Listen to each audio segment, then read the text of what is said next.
En aquest videotutorial veurem com podem crear una presentació multimèdia mitjançant el Google Docs i com podem inserir diferents elements com un enllaç, una imatge o un vídeo.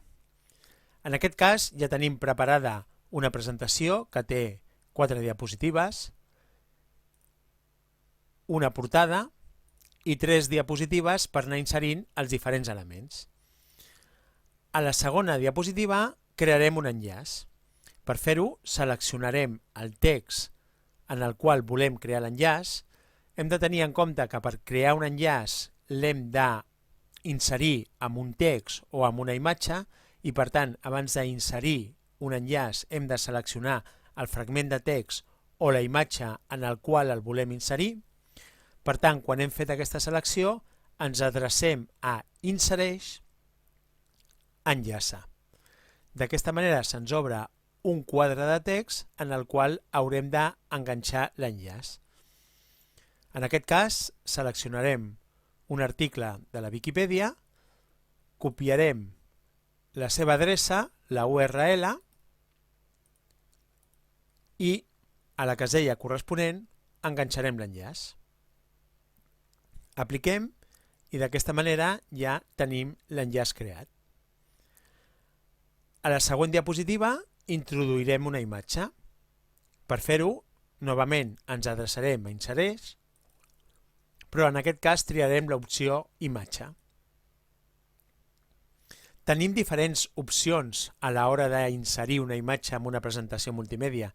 Per exemple, una d'elles és penjar una imatge que tinguem desada amb un arxiu digital en qualsevol dels sistemes d'emmagatzemament de l'ordinador. En aquest cas, però, enllaçarem directament una imatge d'internet. Per tant, ens adreçarem a l'opció per URL. Seleccionem aquesta opció i veiem que novament apareix una casella en la qual ens demana la URL de la imatge. Novament ens adreçarem a la Viquipèdia i en aquest cas seleccionarem una imatge de la Viquipèdia. Senzillament ens situem al seu damunt amb el cursor, fent clic al botó dret per tal d'obrir el menú de context i triem l'opció Copia la ubicació de la imatge. D'aquesta manera, la URL de la imatge, no de la pàgina web on està la imatge, sinó la URL de la imatge, quedarà copiada al portaretalls. Ara ja ens podem adreçar novament al Google Docs i enganxar la URL. Si ens fixem bé, al final tindrà un format JPG, PNG, GIF, i això ens està indicant que realment es tracta la URL d'una imatge. De fet, ja podem veure la imatge. Fem clic a Selecciona i d'aquesta manera, al cap d'una estona, ja tenim la imatge a la nostra presentació, de manera que podem modificar-la per tal d'ampliar-la, disminuir-la o ubicar-la en el lloc que més ens interessi. I finalment, a la darrera diapositiva inserirem un vídeo. Novament ens adreçarem a l'apartat Insereix, però en aquest cas triarem l'opció Vídeo. Fixem-nos que novament ens demana una URL, en aquest cas una URL del YouTube. Ens adrecem a un vídeo del YouTube que haguem seleccionat prèviament, triem l'opció Comparteix i ja ens apareix la URL. Novament la seleccionem, la copiem, ens adrecem a la presentació i l'enganxem. D'aquesta manera, quan fem clic a buscar, ja apareix el vídeo. El seleccionem i quan ens assegurem que efectivament es tracta del vídeo que volem inserir, fem clic a Selecciona.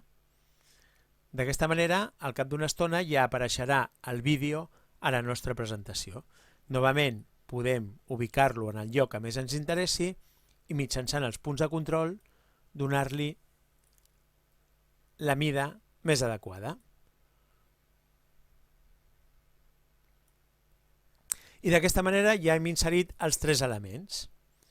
Podrem adreçar-nos a Inicia la presentació per tal de veure'n el resultat. D'aquesta manera, quan ens situem